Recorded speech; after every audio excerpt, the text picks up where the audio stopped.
We are being slaughtered by complete lies. Now, these aren't my words. These are direct messages from Justin Baldoni's team in the Lively Baldoni case. And it's actually wild that she felt like these messages and emails, unsealing them this week, was actually going to help her and hurt him. Because in my opinion, I think it's doing the opposite. But today in this video, we're going to break it all down.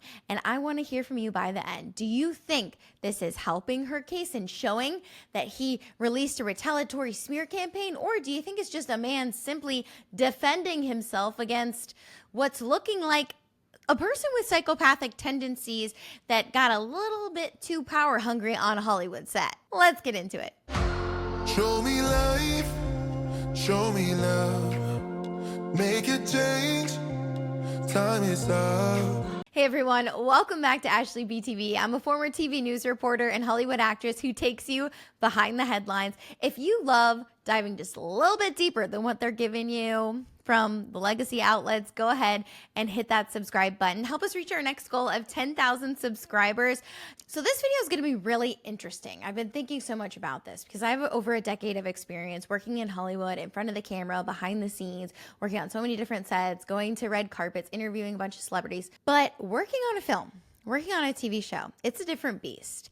And it's a completely different environment than any other work environment. So what I really want to do in today's video is we're going to break down some of these messages, but I'm also going to give you the context of what this means in like a Hollywood movie set and what the expectations are, reading between the lines and things like that. So I've broken each of the most important categories of these messages up into segments for you. So first off, we're going to talk about the marketing and the red carpet of this film because we all know that this is truly where this whole thing started, where Blake Lively lost her mind because she started promoting the film like a summer rom-com. She blamed Sony for that direction, but she didn't push back from what we're aware of. Justin Baldoni is the only one who pushed back, saying, hey, this is actually a movie about domestic violence. So we're seeing text messages from Justin Baldoni's team in Exhibit 17, and they're having to show communication and defend themselves that this was all organic pickups, that the internet started being like, WTF? And mind you, I think the internet came out with even more vitriol because this was a famous book series. Naturally, there's going to be a lot more hardcore fans when it's a famous book. Like you have very certain expectations. People did not like the way Blake Lively was dressing the character. They didn't like how old she was. That's nothing on a woman's age. It's just, is that the age of the woman in the book? Like, why is a woman wearing $10,000 shoes? So they are talking about how, oh my God, we have to show that this was all organic. And they say, also, they're having to defend themselves against a pitch of a negative story about Justin that went to the NYP. I'm guessing that's the New York Post. So his PR team says, this looks like Cassie or Katie says, someone has to tell them to grow up. They promoted a movie about domestic violence as if it was a silly rom-com. What did they expect? You did. Then Melissa Nathan says, they should be told back that we have stuff too. Let this die.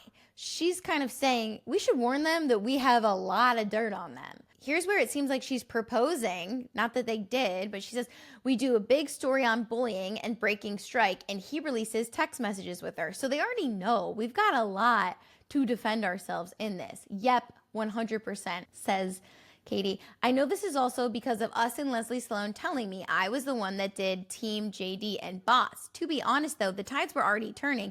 We saw that. Jed didn't come on until what, Thursday? Yep. So essentially they're saying, listen, this was already, the tides were already turning organically. We didn't even bring Jed Wallace on, who is the one that people are accusing of doing all the bots. We didn't tell Jed to go after the idea that her promo was inappropriate. That happened organically because people saw the actual movie and were like, wait, this is a movie about domestic violence, that they were florals too. So he sent me this on Saturday and goes, this is a crazy way to market this film. And they're sending back the messages of Blake Lively going, oh, grab your friends, grab your flowers. Like, come on, we had nothing to do with that. Melissa Nathan, this is crazy. She doesn't have a good reputation. All of this is organic stuff from real people making TikToks and bots. Katie, Exactly. If it was just comments, I'd be like, oops, but it's not, LOL. And then it's more, press coming out saying Blake Lively is slammed over how she styled younger actress. I mean, I wish some of this was us, LOL. Correct me if I'm wrong, but I feel like we've also seen some of these messages. Now we're getting into the red carpet promotion of the film, and a red carpet with two romantic leads. You best believe that they will always be together. They will be doing interviews together. They will be promoting on every single platform together. Take Anything But You as your example. Sydney Sweeney, Glenn Powell. Take the Passengers, Chris Pratt, Jennifer Lawrence. You always put the romantic leads together so everyone can start speculating, so they generate more buzz. Oh, do they like each other? Like, you just play into it because it gets people to go see the film. The fact that they would not allow them to walk the carpet together is actually insane. Like, everyone in Hollywood that I've spoken to, a lot of people can't come out and say anything about how they feel about this film in Hollywood. Have you noticed that? Like, no one's saying anything because they know they too will be obliterated. And I feel like as a content creator, I have an actual privileged position because I have been on a billion sets. I worked in Hollywood for 10 years, but I have freedom. The freedom is in the mic. The freedom is in the internet. The freedom is in YouTube and being your own creator and not having to bend to the man, bend to the knee, right? But with that comes great responsibility, which is why you have to really, I mean, I'm a journalist at heart at the end of the day, but a lot of people aren't. So it's hard because you're just like, oh man, like what is true? What's not true? Who do I believe? And I think at the end of the day, you just have to look at the facts and how things are actually run. Two romantic leads promoting a movie, they need to be paired together. So Katie says, do not suggest any world where there are two separate screening rooms.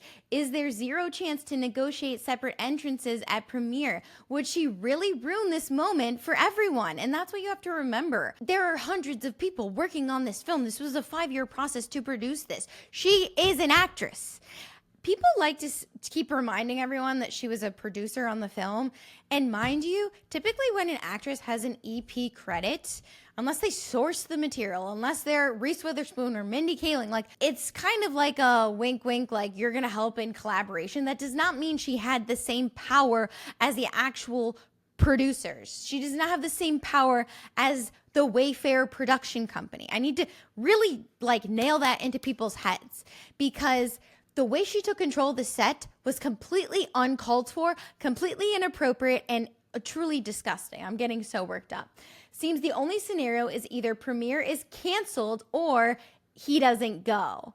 If he doesn't go, we need to get ahead if stronger and position as potential boycott imbalance of power as narrative, which is what I'm saying. It's complete imbalance of power.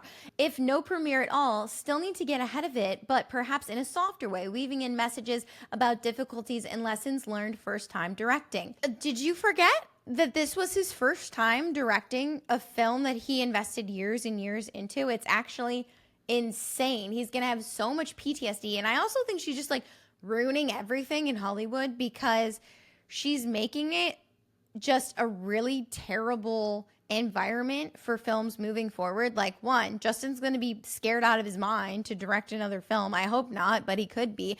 And also all the other men on set who are actually good guys, because there is a huge portion of men in Hollywood who are actually good people, just like women. You've got your bad actors everywhere, but it's just ruined it because it's like a cried wolf situation. Either way, we have to think that she's inevitably going to come out at some point, whether subtly or blatantly. Here's another example where they're in defense mode, where Katie says, did Melissa Nathan tell you that Leslie Dart called up Sarah asking her to do a hit piece on JB following the premiere? So I do think we need to focus on him getting ahead of all of this, again, defending himself.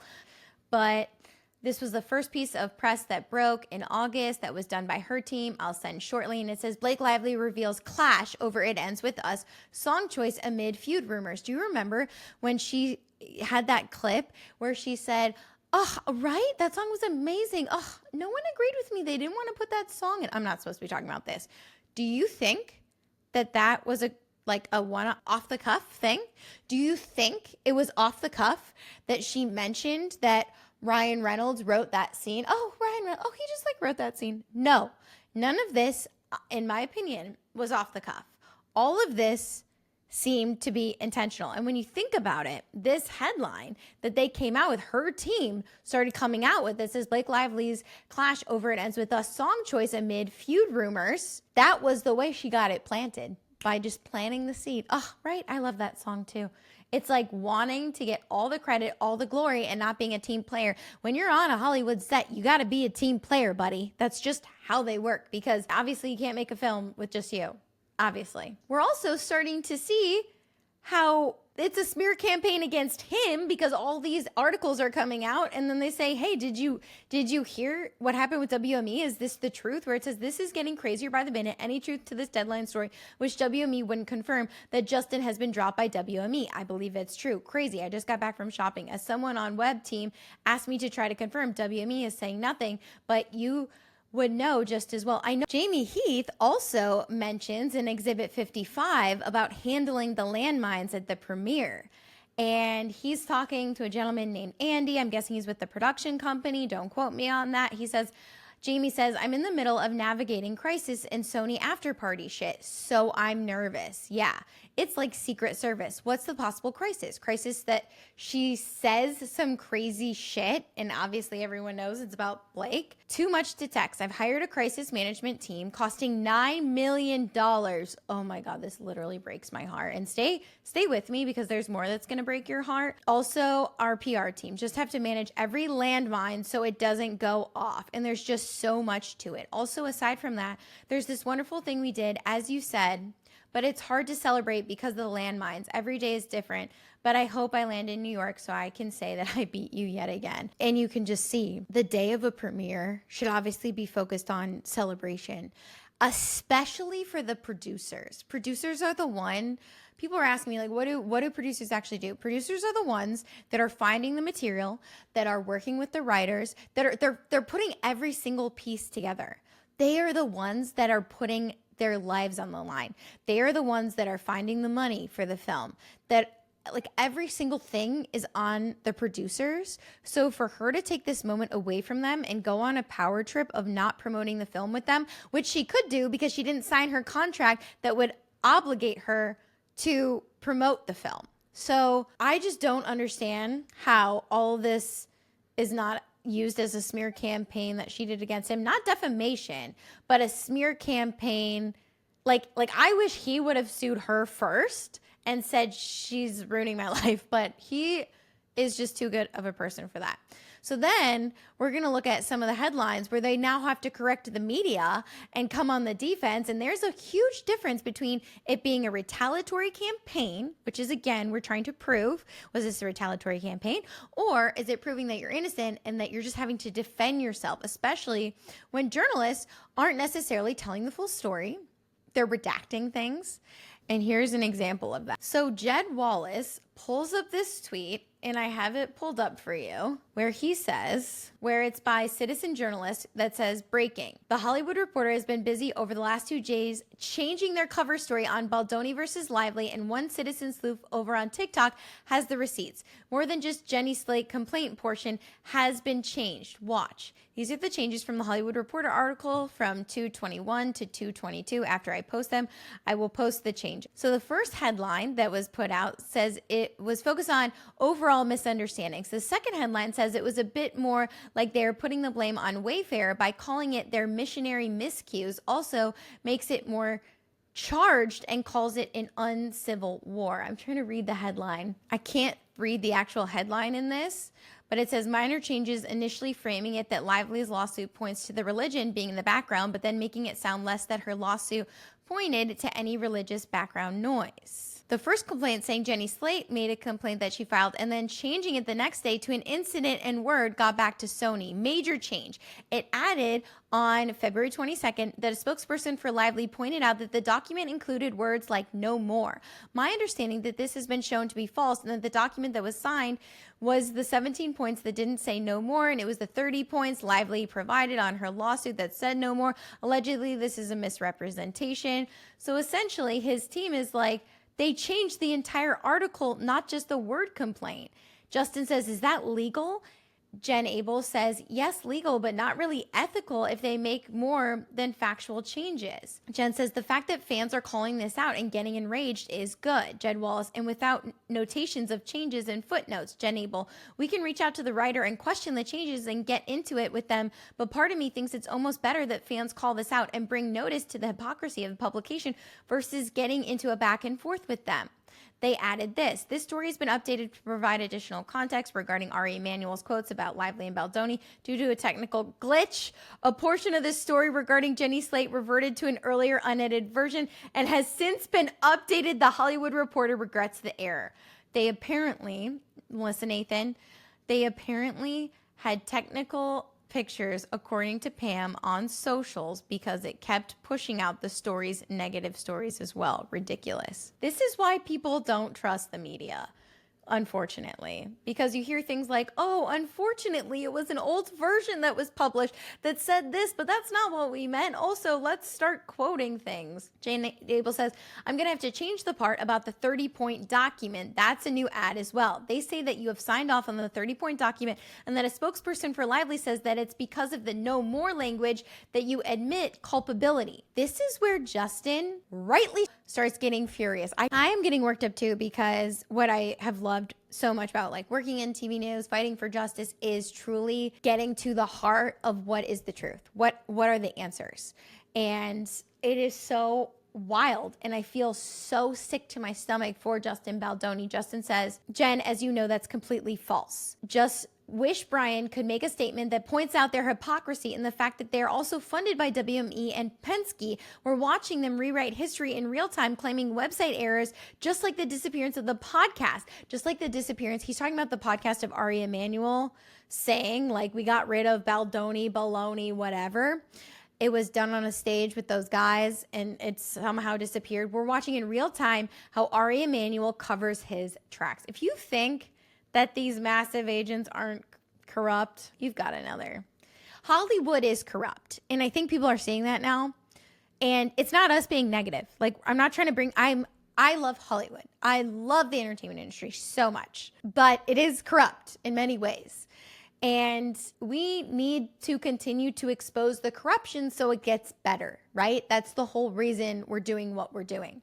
Justin says, I think that's important. I also think it's important to note that we gave them the truth earlier and now it's on the fourth version because they've gotten heat in real time and it's all a bunch of bullshit. You can tell, Justin, I feel like Justin is not someone who swears much, and you can tell he's just like, this is literal sanity. Here is yet another example in Exhibit 27 where Brian Friedman is now bringing in Sage Steele. She's an ESPN personality, and she's also a client of Brian Friedman, the lawyer.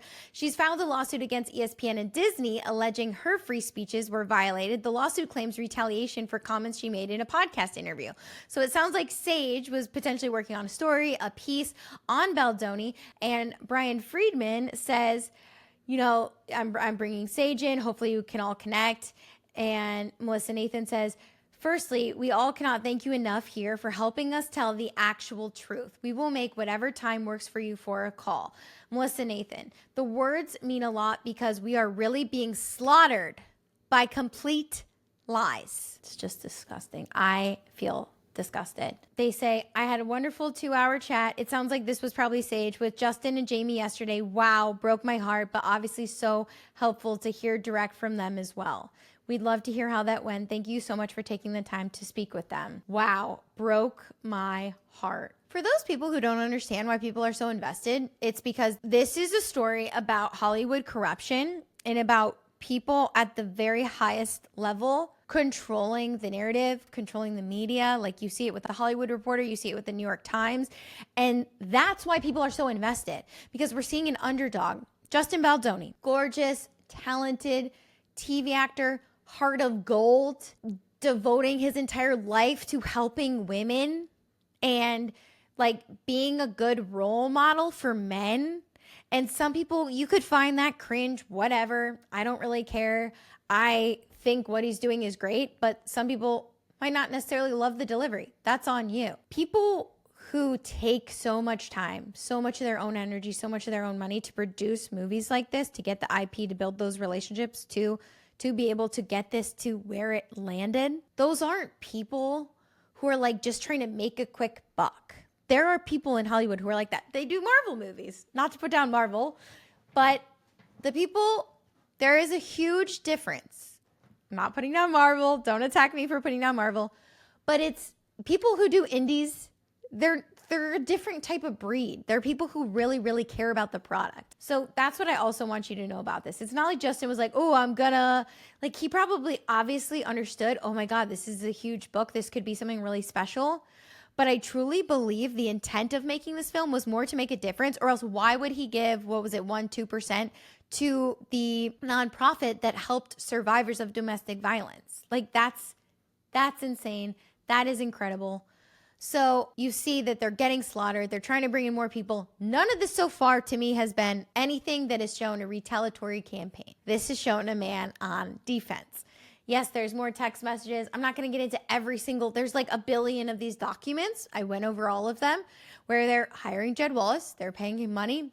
Again, haven't seen, nothing has conveyed that anything has been a smear campaign. Now, we're going to talk about the most heartbreaking part, and that is the hostage text chain.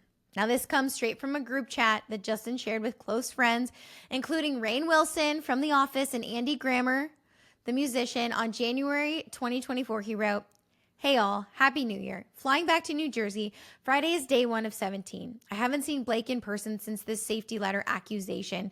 This is the one that they had to sign. "Feeling all sorts of things. She used the claim and led her to gain power over the whole production. Trying to find my balance of captaining a ship and leading it while it's being held hostage. How to give her most of what she wants while maintaining some of my own vision, and starting Friday, acting and working with this person who can and will use anything she can against me. It's all scary. Yet I know I have protection. Starting this thread again as I need the emotional and spiritual support. Love you all." That's not gossip. That's not speculation.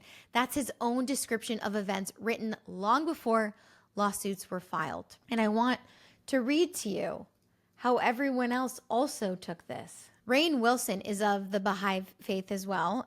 I'm not quite sure if Andy Grammer is, but you can tell that Justin surrounds himself with very spiritual people, because and you could also tell that he's been keeping them up to date with everything that's going on. Rainn Wilson obviously caught up. Like, can we please interview Rainn Wilson? Because what does he know? What does he know? He also runs a production company. He's also probably scared for his life for Justin Baldoni and all the men working in Hollywood. Such a challenging issue, so difficult. I can't even imagine. Sending prayers, buddy. Just keep your focus on the service you are providing in the telling of this very important story. Could you imagine getting slaughtered by lies and then having to act across from her and be in love? But also trying to be careful that, like, you don't touch her in a certain way. You don't talk to her a certain way. You got to keep her happy. You also can't make it seem when you're acting that you're scared of her. Like, you have to have a little bit of control and dominance. It seems like from what I'm hearing behind the scenes is that being his first time directing, he was very cautious. He did want the females very much involved. And I don't think Blake liked how cautious he was and how he wasn't as forceful as a Ryan Reynolds, because I want to play this clip for you as a reminder of who Justin Baldoni is. I'm a man, and this is a story that is told through the lens of a woman. And especially when it relates to intimacy scenes and to scenes where there is a mix of intimacy and violence, I wanted to make sure that those scenes had a female gaze. As much as I can try to see the world as a woman, I never will be able to.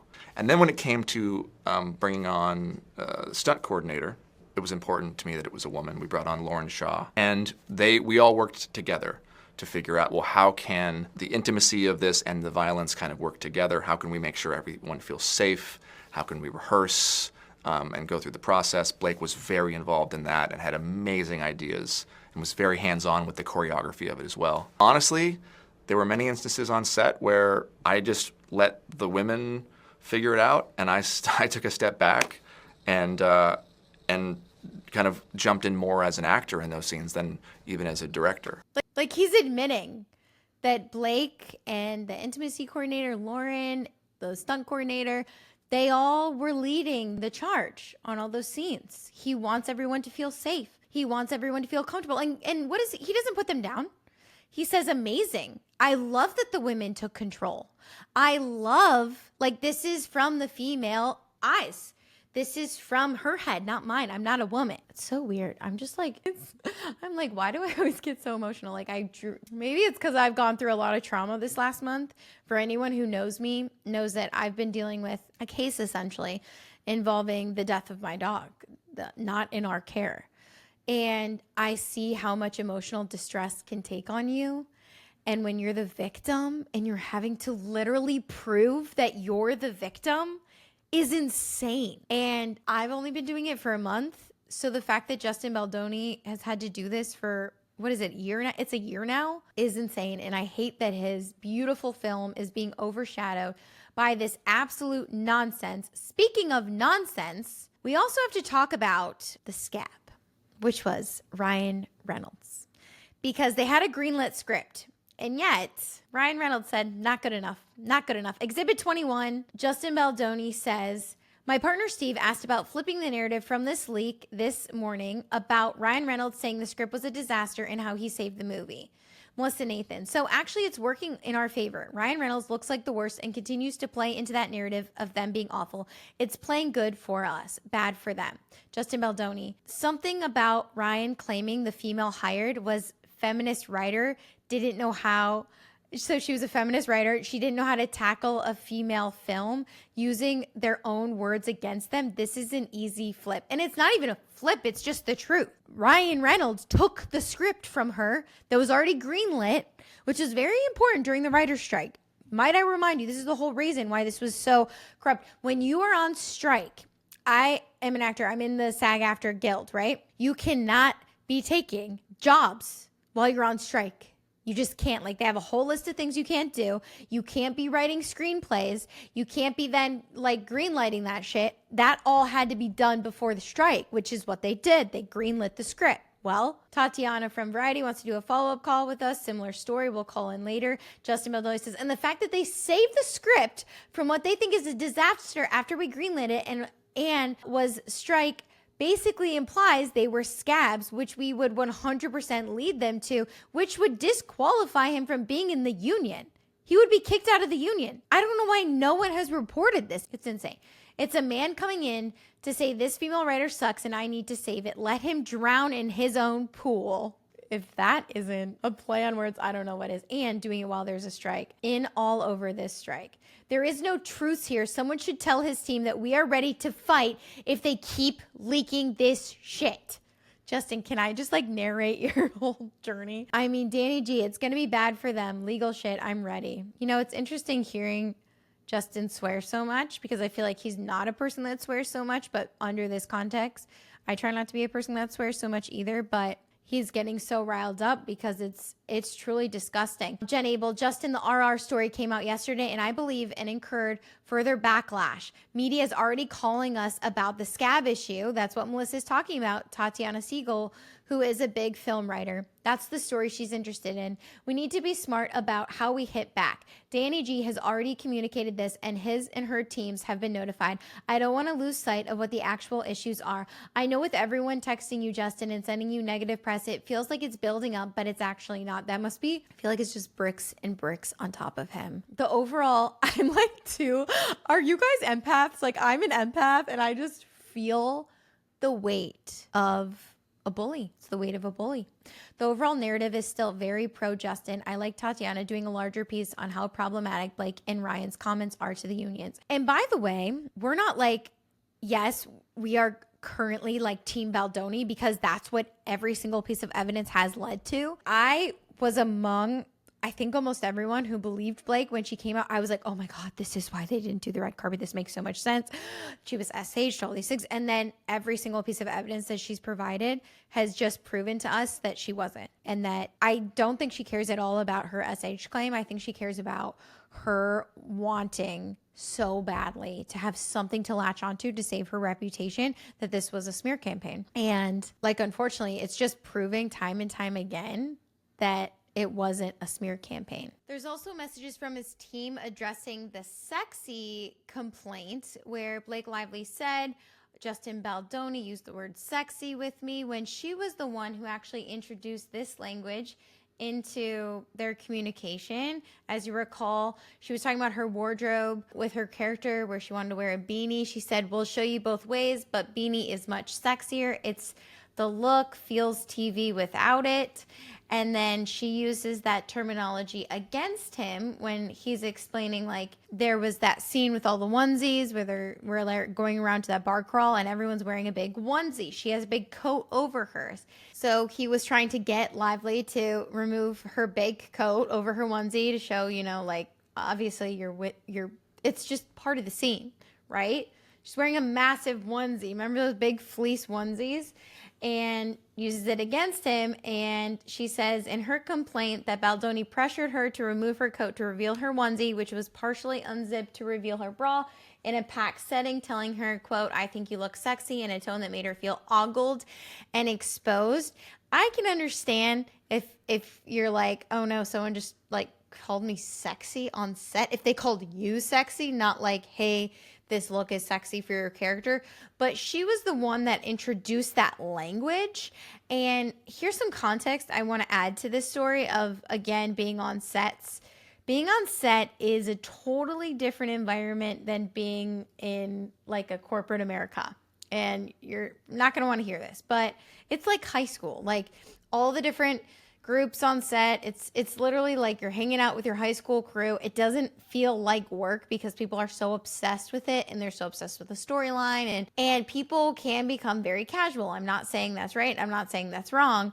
But even as Baldoni said, he kind of let the females take charge and lead the way for the tone on set, which is typically the tone. The director typically sets that tone, but because you have such an A-list type of bulldozer on set, she's the one setting the tone. So if she says, hey, this outfit looks sexier like this, he's going to match her energy and say, cool, cool, cool. This outfit looks sexier like this. So she can't use that against him. She can't use her own terminology against him. She goes on to say also, so in the messages with his team, they say, hey guys, regarding the TMZ thing with the HR complaints, our understanding is that 2 were from Blake and Jenny regarding the sexy comment. So I'm thinking that I don't know what it was with Jenny, because they also mentioned previously that he had said the leather pants were sexy, but I was under the impression that Blake wore the leather pants. So I can't remember what that was about. But again, they're trying to figure out, like, is there even a third complaint? Because, the headlines, there started to be like a secret source that was contacting content creators saying that there are 3 complaints on set regarding Blake feeling uncomfortable, regarding Jenny feeling uncomfortable that they got her a bigger apartment in New York City for her and her baby. It's just all such a nightmare. And then you see in these messages that there's a Daily Mail article that says the real reason Ryan Reynolds saves Blake Lively's It Ends With Us. Katie and the team say this is widely misogynist. Okay, thank you. Please keep us updated. Should we do anything or leave it? Is this even true? Who would a third potential person be that complained? I do think we should see if they have the details. Katie says, I do think the internet's going to have a field day with this. Not only is this sexist, but it's also embarrassing. If I was in Blake's shoes, I'd be furious if someone made it public. I needed my husband to fight my battles for me or help me achieve my dreams. We do need to get clarity on the HR violations to have a full view of the field we're playing on, but we definitely have ammunition if we feel we need to use it. Yeah, Melissa knows about the HR violations and discussed with TMZ. So none of this, again, is showing me that he had a retaliatory campaign against her, but more so that he was trying to defend himself the entire time. So I want to talk about why all this really matters. This was one of the first projects Baldoni's ever directed, and instead of celebrating a career milestone, he's describing the experience as being held hostage. That amount of trauma and PTSD that man is going to feel is immeasurable. Emotional distress is real. This has ruined his freaking life. And Baldoni is a man of faith, so I know that it hasn't. I know currently it has. And he's having to deal with so much trauma, but I know, I can feel his spirit. Like, I know he is going to rise above this. I am a Christian woman. I'm going to bring out my Bible really quick. Okay, I wasn't planning on doing this, but there was a passage today at church, and I feel like, Justin, I'm going to send you some Christian love. So I'm a woman of faith, and I want to send this message to you, Justin, because I know your spirit and your heart will prevail. This is from Judges chapter 6 and chapter 7. Essentially, Gideon is putting God to the test, taking matters into his own hands and showing that he does not fully trust God. And God basically says, bro, I am going to make this challenge so ridiculous for you to overcome just so you can give the glory to me. So man knows that it was actually me who fought this war for you, and you had to let it go. Boast in your weakness. Faith follows and faith obeys, even when there are circumstances as yours, Justin. You have to choose to follow versus figuring it out. When you are obedient, see, the Lord is stacking the odds against Gideon. He does this sometimes so people know that only he can bring the greatness. He's saying to Gideon, I want you to know without a shadow of belief it was me. We are always stealing glory from its rightful owner. He is protecting Gideon from the pitfalls of pride, crediting our own talents, gifts versus crediting God. The weight of the day that belongs to God will crush you. This is why I know you're going to, because you're a man of faith. You're going to release this. God is strengthening Gideon's faith in this passage. Justin, I was not planning on bringing out my Bible tonight, but I know you're going to overcome this. Justin Baldoni is not just fighting a co-star. He's fighting the corrupt Hollywood system, because let's be clear, we are seeing corruption left and right. And I've said this before, and I'll say it again. The media doesn't want to tell this full story. The media wants to control the narrative. Not every journalist, not every outlet is corrupt, but a lot of the coverage on this has been corrupt. Meanwhile, his team, in their own words, are left saying, we are being slaughtered by complete lies. This case isn't just about two celebrities, like people want you to feel like. Oh, it's just some silly celebrities. Why do people care? Because it's not about that. It's actually about something much bigger. It's about how power works in Hollywood. It's what happens when millions and millions of dollars and a blockbuster book adaptation collide with contracts signed under what Baldoni's team calls duress. If what he's saying is true, this was never a fair fight. It was a project that was hijacked from the inside out. So what do you think? Do all these messages, do all these emails, do they prove Baldoni's case, or is this just his version of events? Let me know in the comments. I'm going to continue to follow this case and keep you updated and give you also kind of that insider eye from someone who's worked in Hollywood for over a decade, but also like the bigger picture eye and why this is important and why this matters. And hey, maybe we'll even, for those who believe or not, keep bringing God into this, because I feel like the spirit is alive and well in Justin, and that is what is going to really like lead them to victory in the end, whether or not Judge Lyman does so. I love you guys so much. I really appreciate your support. If you haven't already, hit that subscribe button if you also want to join the crazy. I'll see you guys later. Ciao. Show me life, show me love.